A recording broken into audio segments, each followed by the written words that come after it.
Hello, welcome back to our channel HardReset.Info. In this video, let's discuss what to do in case your Apple Pay requires update.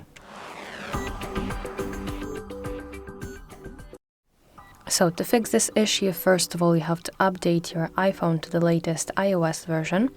Let's do that together. You have to open settings on your iPhone. Now let's scroll down to section General, and from here select Software Update. So here ensure that your phone is on the latest iOS version, and if not, if there are any available updates, you have to install it and eventually update your iPhone to the latest iOS version.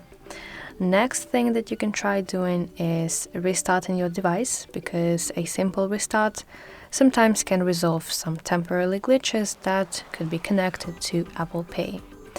And last but not least, fix that you can try doing is checking your internet connection.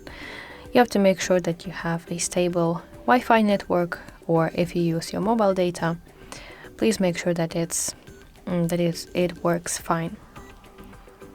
So that were the main steps in case you have Apple Pay problem, if your Apple Pay requires update.